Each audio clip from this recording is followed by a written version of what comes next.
तनी फोन लगाओ ना, मन नहीं लगा रंग दिया तब मन नहीं लगा तो। अरे तुम लगाओ फोन, नजदीक बैठा नहीं कि सुनाई।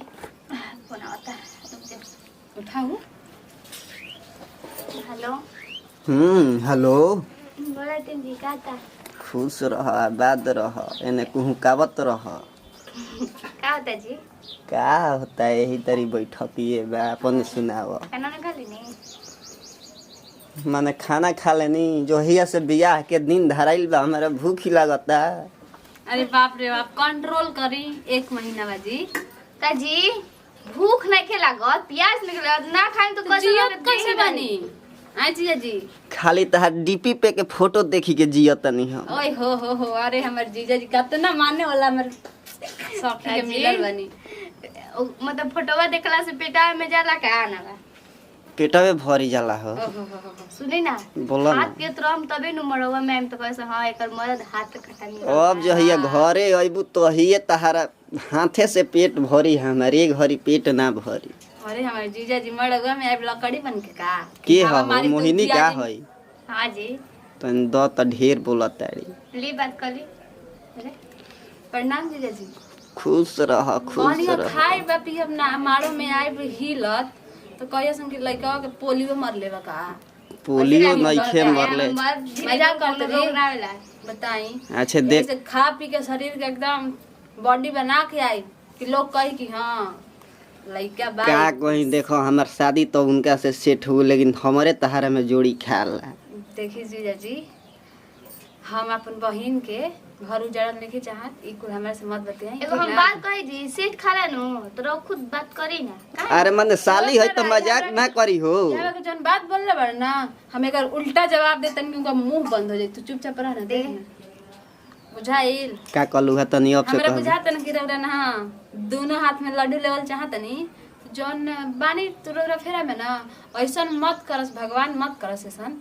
दोनों हाथ में लड्डू ना हो। दोनों हाथ से लड्डू गिर जा। कुआरे रहे के परी महाराज, यही से ना हमारा भी कोनो खिचड़ी नहीं खे गले वाला। ठीक माने ऊपरे ऊपर खाली जीजा जी कहेलू का? ऊपरे ऊपर खाली जीजा जी कहेलू। जीजा जी बानी ठीक बा, जीजा जी नियर रही तो जीजा जी में मत करी। तो जीजा जी में आधा हक होला, बियाह होई तो आधा दे दे, आधा ले ले। अच्छा एक कट्ठा लिख दी जमीनी याव में ना हक होई। वो बजा ना मोहिनी भी ना बजेला, जहाँ बजत होई ओजे बजाई। हमारा लेकिन बाजा बजावे के बा। तो हम ना बजते। हेलो अरे हाँ बोलो ना। वो तो सब में हक पेला करला जीए साले में। तो हे जन जमीनिए बाटे नो तो आधा के था चाहे एक कट्ठा लिख दी तो हक बोला ही। अरे तब मान लो कि हमारा बाप जमीन मुझे ना पागल तहारा ना बात के बात हम कहत रही सुनो ना, सब हक बता। सुनो तो हां बोल। अरे तहारा के तो लिखाइबे करी, उनको के लिखा जाई। एक दिन डोलिया में तू बैठी जाई है, एक दिन उनका के बैठा ले। बैठा दी हाँ बहिनिया के बैठा ले। माने तू का करे अइबू? हम का करे अपन बहिनिया के विदा कर देम के लेवा। ना साफ बताई ना, हम रो करे घरे का करे हमरा ई नहीं के बुझा। अरे जीजा जी के मान जान करे, दीदिया तहारा है तो थोड़े खाना दी। तोरा सुनी ना, जब बेजे आइब ना मान जान कर देम ठीक ना। हमरा घर के रिवाज ना हो कि कुवार लइकी जाके बहिन घरे बैठा सा। माने बैठावे के कहत नहीं। अरे हमारा अच्छा ये खातिर बताई ना, का नहीं करते का। ई सब के बात मत कर। का करी हो। तो हम लोग तनी मुनी फोनो कहनी है कि प्यार से बात कर बोलो तो हमार जिंदगी गुजारे पे लागल बड़ू लो। तो रौरा ऐसन बतिए कहत नहीं जीजा जी। ई कटा साली मिली गुल बिया हमारा समझावे लू ना हो। आज के हम नागिन है डस दे एगो हम बात करई कही। साफ। कह दोनों आदमी अगर एक जगह मिल जाए नहीं है नो तो कौन तो लाइन सामने ना ना, ताके टिके की के ना हिम्मत रहेला। ना करेला। ताके के हिम्मत ना रहेला तो हमरो जान दड़ू नु।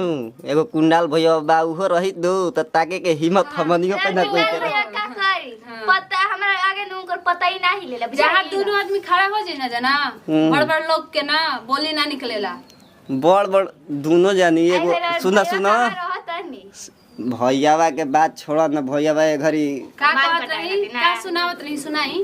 ई तो बात ठीके बा, अभी तो जमान बाउलो। एगो स्वामी जीवा बा मरद की। स्वामी अरे रुको दे तनी दे फना। अच्छा स्वामी के है जी?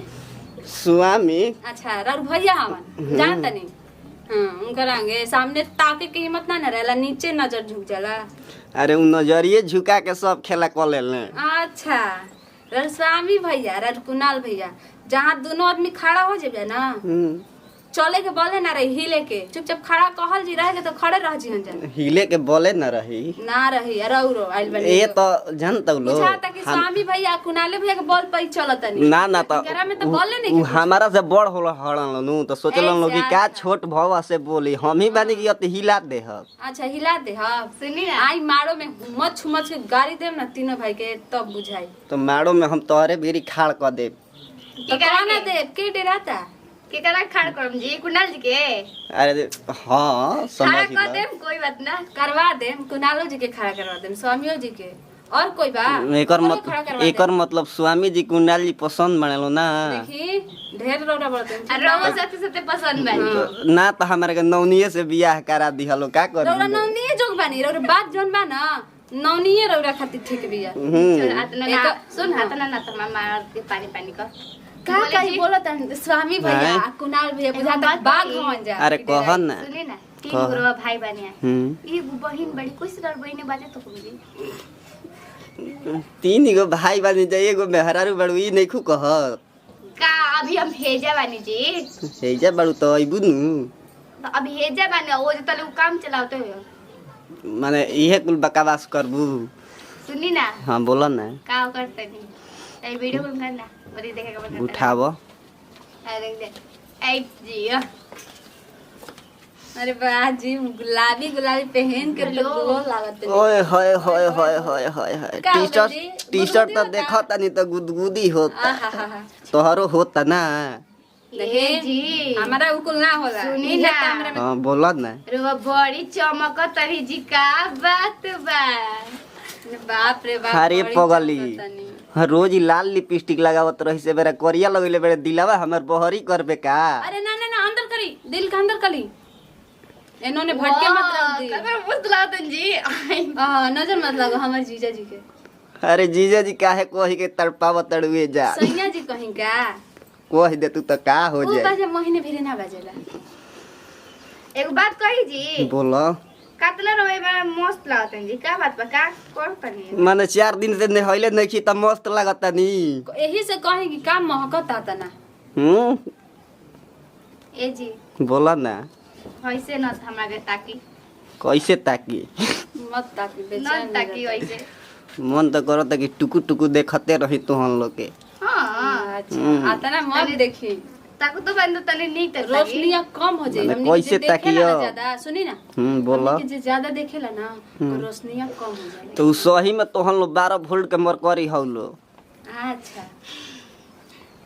तब जी खाना बोलो। पीना होइल कि खाली हमारा सखिए के देख के पेट भर जाता तो हरे के देखी के पेट भरी गुल का खाना पीना खाई हमारा भी जान नहीं कोनो हमने फायदा का नहीं हनिया क्या हाड़ू रसमलाई हनिया जोन संगे तवन हनिया रसमलाई हमर जान दिन हमरा गांव के लड़का बानू खाली हमके दोनों आदमी के देखेला सन तो 4 दिन खाना सुनो ना मला तू रसमलाई कहत ताड़ू हमर चौबे पापा देखी कहले तारा के नु तो कहत ना कि बेटा चिंता मत कर पतो ही तो स्पंज खोजले बानी जाने तनी क्या कहत रहन पापा का कि अगर ई हमार बियाह ना भइल ना तो हम जहर खा के मर जाई मना में सोचने कि उहे का बियाह आ जान ताड़ू पापा हमर का कहत है तू सलाद देबे गोई रहू नु उनका के मंगले रहन तो अच्छा हाँ मंगले रह गए कहले रहन नु हाँ माने सुने में आइल है जी कहले रहन कि अगर जे हमार शादी ना भई रहित नु तो हम अपन लइकावा के सलिए से बियाह कर लेती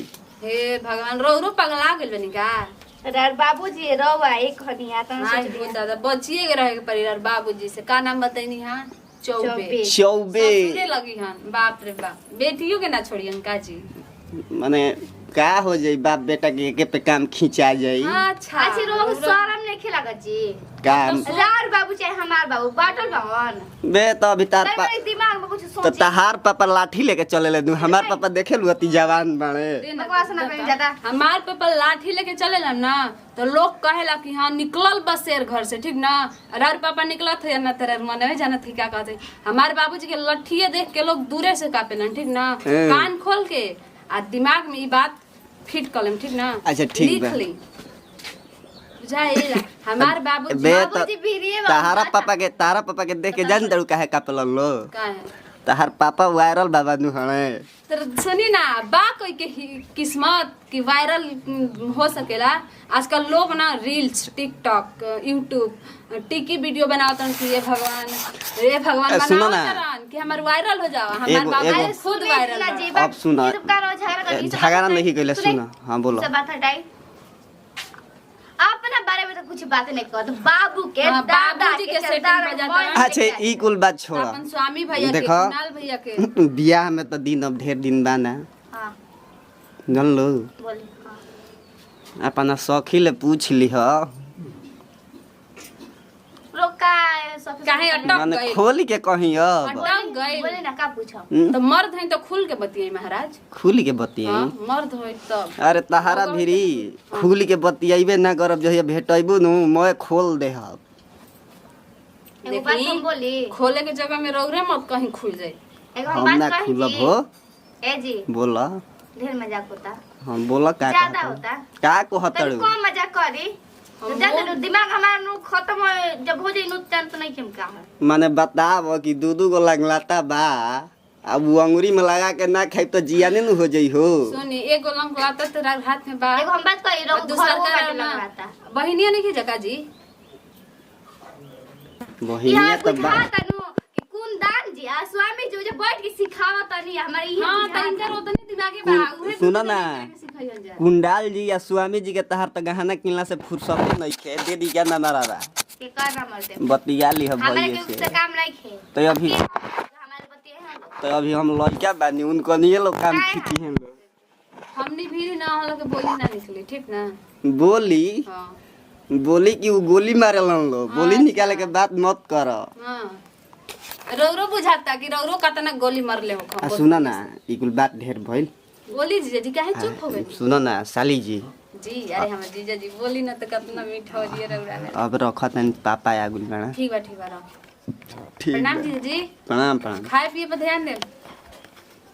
खुशी फोन काट दिला रे हमारे से ना कही तोरा से कही के कट कहानी हाँ अचानक पापा हम करा मन चिल्लाए लगा मन। हमारे से ना कहलो अरे तू ना एकदम अब तू जब चल घर में काम काज बा ठीक ना। बाबूजी आज है ना तो लड़के से मार के सोच कर दिहन दोनों आदमी के।